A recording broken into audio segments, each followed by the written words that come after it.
नमस्कार बच्चों। आज हम देखेंगे कक्षा 7 हिंदी मीडियम। विषय है सामाजिक विज्ञान। उसमें द्वितीय सत्र का पहला पाठ है मध्ययुगीन गुजरात। तो आज हम पहला पाठ देखेंगे। पाठ का नाम है मध्ययुगीन गुजरात। और यहाँ पर सबसे पहले एक चित्र दिया है और ये कौन सा चित्र है? पाटन का जो पटोला है उसका चित्र है। तो मध्ययुगीन गुजरात में ये सब किस तरह से था और कैसा था, तो मध्ययुगीन गुजरात के बारे में हम आज जानकारी प्राप्त करेंगे। एक कलाकार आज गांव में रावण हत्या द्वारा गीत गाते हुए गांव में घूम रहा था। बच्चों की टोली भी उसके साथ घूम रही थी। यह कलाकार बार बार एक गीत गाता था। उस गीत के बोल थे, छेला जीरे पाटण थी पटोला मोंघा लावजो। कि यहाँ पर मध्ययुगीन गुजरात के बारे में बात की गई है। तो उसके बारे में सबसे पहले ये चित्र देखा और अब यहाँ पर क्या बताया है कि एक कलाकार जो है वो हाथ में रावण हत्था द्वारा, यानी कि ऐसे बजाने का साधन होता है, वो हाथ में लिए हुए बजाता हुआ गीत गाता हुआ गांव में घूम रहा था। तो इसके साथ साथ बच्चों की टोली भी घूम रही थी और यह जो कलाकार है वो बार बार एक गीत गाता था कि छेला जीरे पाटण थी पटोला मोंघा लावजो। शायद ये गीत आप लोगों ने भी सुना होगा। तो आइए हम आगे देखते हैं कि नन्हा प्रतीक घर गया तब उसके दादाजी से पाटन के पटोले के बारे में पूछा। तो इन बच्चों के साथ में नन्हा प्रतीक भी था और वो घर पे जाके दादाजी से वो पटोले के बारे में पूछता है। प्रतीक के दादाजी के पास ऐतिहासिक कहानियों का खजाना था। कि प्रतीक के जो दादाजी है उसके पास तो ऐतिहासिक कहानियों की बहुत सारी जानकारी थी। उन्होंने पटोले की विधिवत जानकारी देते हुए ऐतिहासिक नगर अणहिलवाड़ पाटन के बारे में बताया। मध्यकाल में ईस्वीसन 736 से 1304 यानी कि लगभग 560 वर्ष तक गुजरात में चावड़ा वंश, सोलंकी वंश और वाघेला वंश के शासकों ने शासन किया। उनके शासन के दरमियान राज्य की राजधानी अणहिलपुर पाटन थी, जो अणहिलवाड़ पाटन के रूप में भी जाना जाता था। वर्तमान में पाटन के पश्चिम में स्थित अनावड़ गांव ही अणहिलवाड़ का अपभ्रंश नाम है। कि वर्तमान में जो पाटन के पश्चिम में आया हुआ अनावड़ गांव है वही अणहिलवाड़ पाटन का अपभ्रंश नाम है।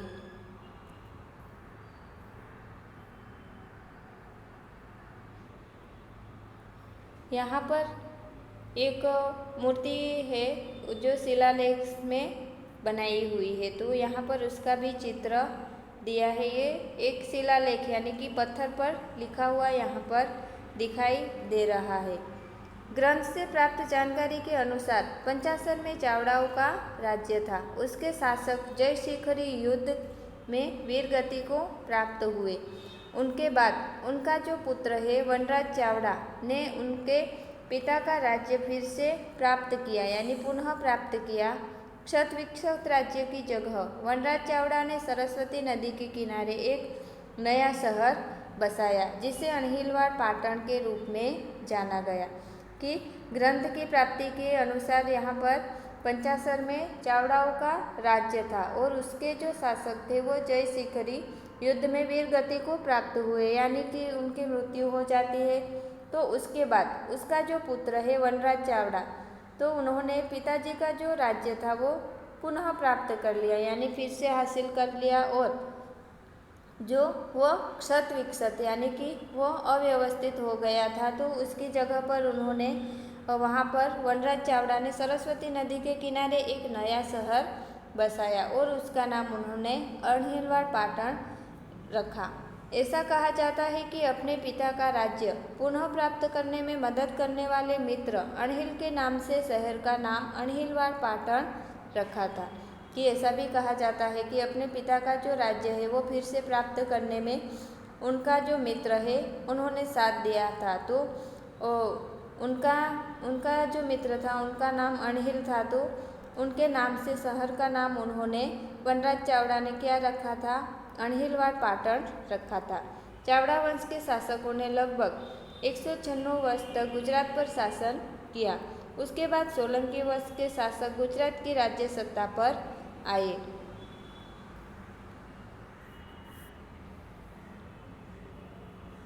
सोलंकी वंश के शासनकाल में गुजरात में खूब ऐश्वर्य था कि सोलंकियों का जब शासन था गुजरात में तो वहाँ पर खूब ऐश्वर्य था, यानी कि खूब ही जाहो जलाली और वहाँ पर धन था। राजपूत युग में शक्तिशाली राज्य के रूप में सोलंकियों के अणहिलवाड़ पाटन की गणना होती थी कि राजपूत युग में शक्तिशाली राज्य के रूप में सोलंकियों का जो अणहिलवाड़ पाटन था तो उसकी गणना होती थी। इस वंश के शासकों में मोलराज सोलंकी, भीमदेव, सिद्धराज जयसिंह, कुमारपाल जैसे महान राजा थे। सिद्धराज जयसिंह के समय में कलिकाल सर्वज्ञ हेमचंद्राचार्य हुए। उनके समय में अणहिलवाड़ पाटन विद्याधाम बना था। सिद्धराज जयसिंह के आमंत्रण पर हेमचंद्राचार्य जी ने सिद्धहेम शब्दानुशासन नामक व्याकरण ग्रंथ की रचना की थी।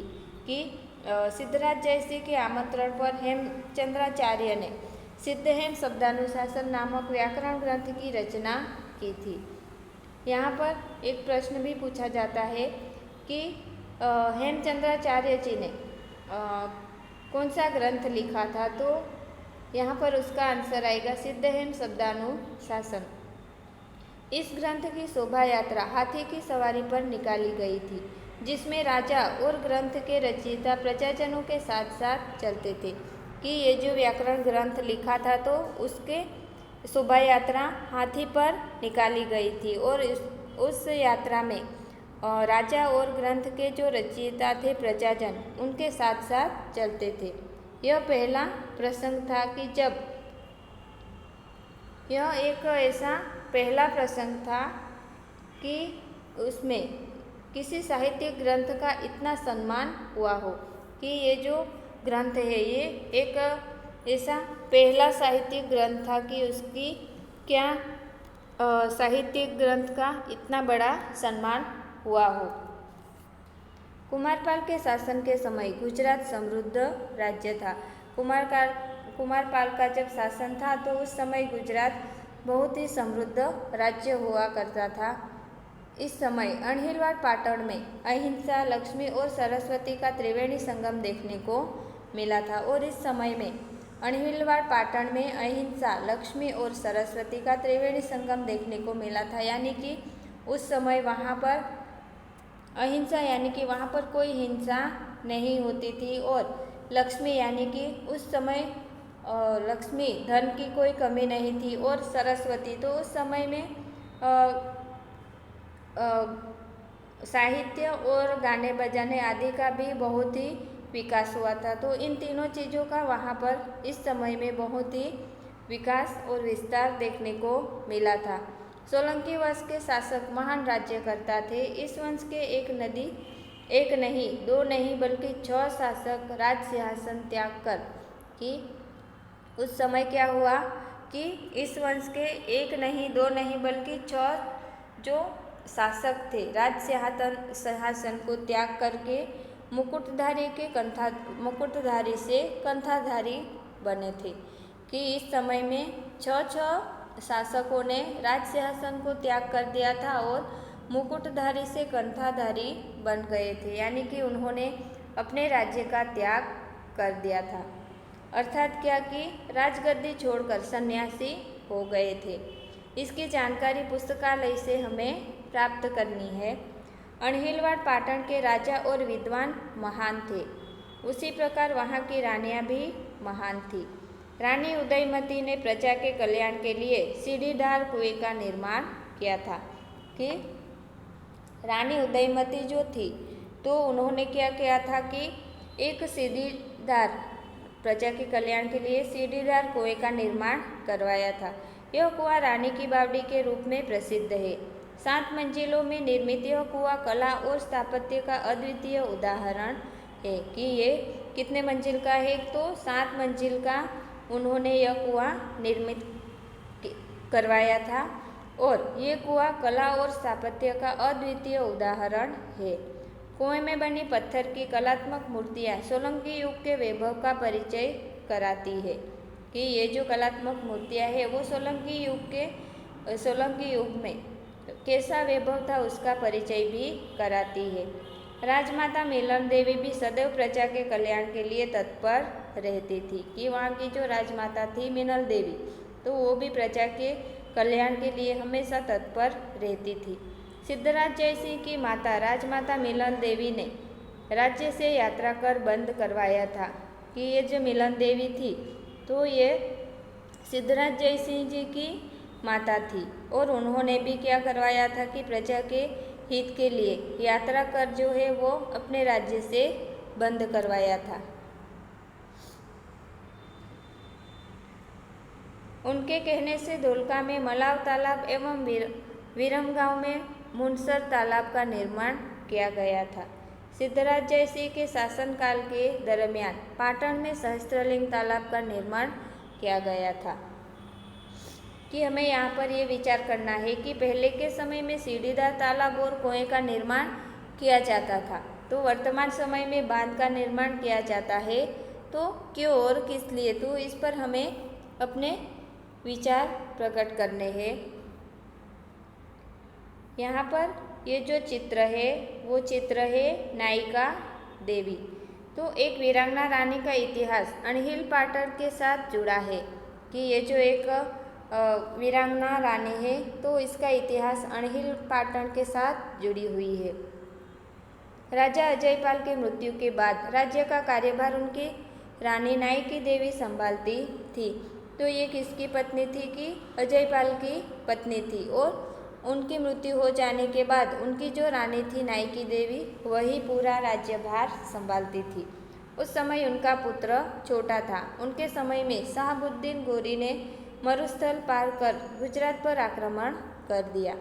उस मूलराज द्वितीय ने गुजरात की सेना का नेतृत्व किया और शहाबुद्दीन गोरी की सेना को युद्ध में परास्त किया था।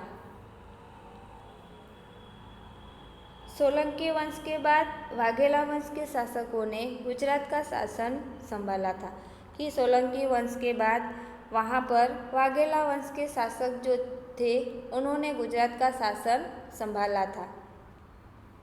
वाघेला वंश के अंतिम शासक करणदेव वाघेला का अलाउद्दीन खिलजी की सेना में पराजय होने पर अनहिलवाड़ पाटन से राजपूत शासन खत्म हुआ। कि क्या होता है कि वाघेला वंश के जो अंतिम शासक है करणदेव वाघेला, तो अलाउद्दीन खिलजी की सेना से वो पराजित हो जाते हैं और अनहिलवाड़ पाटन से राजपूत शासन खत्म हो जाता है।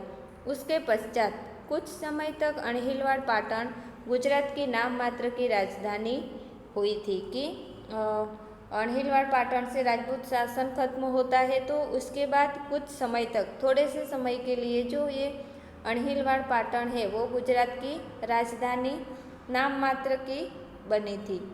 अहमद शाह ने सल्तनत काल में ईस्वी सन 1411 के आसपास अहमदाबाद शहर बसाया। कि अहमदाबाद शहर किसने बसाया था कि अहमद शाह ने सल्तनत काल में ईस्वी सन 1411 के आसपास अहमदाबाद शहर बसाया। तब से पाटन गुजरात की राजधानी न रहकर सूबागिरी का केंद्र बन जाता है। 15वीं और 16वीं सदी के अंत तक गुजरात पर सुल्तानों का शासन था। कि 15वीं और 16वीं सदी के अंत तक गुजरात पर किसका शासन था? सुल्तानों का शासन था। इस शासन के दरमियान अहमद शाह, महमूद बेगड़ा, मुजफ्फर द्वितीय जैसे उल्लेखनीय सुल्तान हुए थे। उस समय इसके शासन में अहमद शाह, महमूद बेगड़ा, मुजफ्फर द्वितीय और ये सब जो थे वह उल्लेखनीय सुल्तान हुए थे। 17वीं सदी के प्रारंभ में गुजरात में मुगल शासन की शुरुआत हुई। कि गुजरात में मुगल शासन की शुरुआत कब होती है? कि 17 सदी के प्रारंभ में मुगल शासन की शुरुआत होती है। उसके बाद गुजरात में अनेक नए रजवाड़े अस्तित्व में आने लगे। कि उसके बाद गुजरात में अनेक नए रजवाड़े अस्तित्व में आने लगते हैं। अब मध्ययुगीन गुजरात में वहाँ की राज्य व्यवस्था कैसी थी उसके बारे में देखते हैं कि राज्य व्यवस्था सोलंकियों के राज्यतंत्र में राजा का सर्वोपरि स्थान था। राज्यतंत्र के विविध विभाग अलग अलग मंत्री संभालते थे कि सोलंकियों के राज्यतंत्र में राजा का सर्वोपरि स्थान था और राज्यतंत्र के विविध विभाग अलग अलग जो मंत्री होते थे वो संभालते थे। मुख्यमंत्री महामंत्री कहलाता था। जो मुख्यमंत्री होता था वही महामंत्री कहलाता था, जो श्रीकरण यानी कि वित्त मंत्री से संबंधित विषयों की देखरेख करते थे। इस समय संचालन विभाग का सबसे बड़ा भाग मंडल कहलाता था कि उस समय संचालन विभाग का जो सबसे बड़ा भाग होता है वो जो संभालता है उन्हें क्या कहते हैं? मंडल कहते हैं। राज्य की राजधानी का प्रदेश सरस्वती नदी पर स्थित होने से सरस्वती मंडल के रूप में जाना जाता था। मंडल का जो उप विभाग है वो पथक कहा जाता था। ऐसे अनेक पथक थे जिसमें अनेक गांवों का समावेश होता था।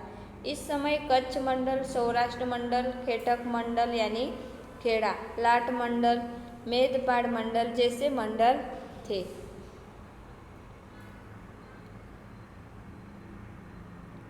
यहाँ पर जो ये चित्र है वो है रानी की बावड़ी का जो चित्र है और यहाँ पर नीचे जो कला और स्थापत्य मध्ययुगीन गुजरात का स्थापत्य और संस्कृति है तो उसकी ये जो एक चित्र दिया है वो वडनगर का कीर्ति स्तंभ है, उसका ये चित्र हमें दिया गया है।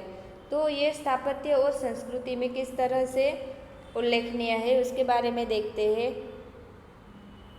गुजरात में सोलंकी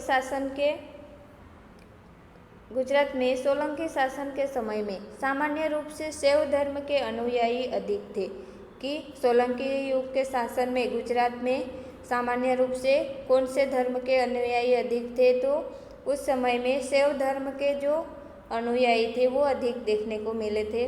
सोलंकी काल में गुजरात में सोमनाथ की तरह जैसे पाटन शैव धर्म का प्रख्यात केंद्र था, वैसे द्वारका वैष्णव धर्म का प्रसिद्ध धाम माना जाता है कि जिस तरह से सोलंकी काल में गुजरात में सोमनाथ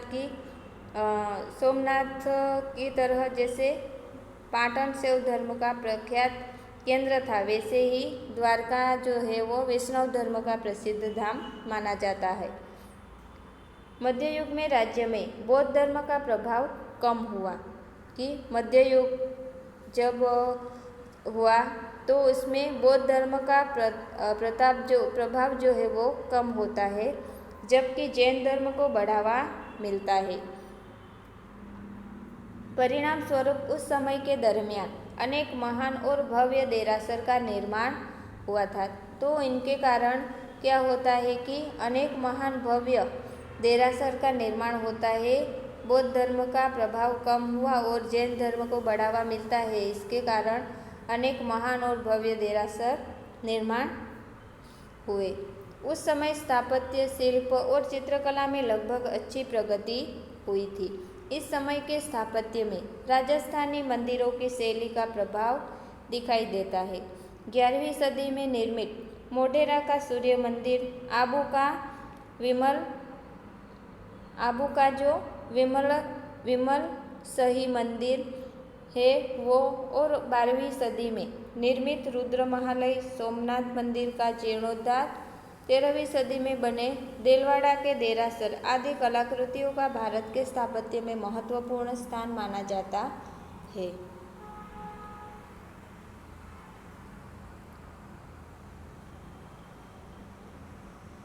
गुजरात के मंदिर स्थापत्य के साथ अन्य स्थापत्यों में कुंड, किला, दरवाजा, बंधनवार का समावेश होता है। कीर्ति स्तंभ में वडनगर का कीर्ति स्तंभ प्रसिद्ध माना जाता है। साहित्य सर्जन में इस समय हस्तलिखित प्रत अधिकांश ताड़पत्र पर लिखा जाता है कि साहित्य सर्जन में उस समय हस्तलिखित यानी कि हाथों से लिखे प्रत ज़्यादातर ताड़पत्र पर लिखे जाते थे। 2-3 फुट लंबा और 2-3 इंच चौड़ाई वाला ताड़पत्र चारों तरफ हाशिया चारों तरफ हाशिया खींचकर मर्यादित संख्या में लेखन या चित्र खींचा जाता था। इसके सिवाय सोलंकी काल में जैन धर्म में काफ़ी साहित्य सर्जन हुआ दिखाई देता है, जैसे कि द्वयाश्रय ग्रंथ।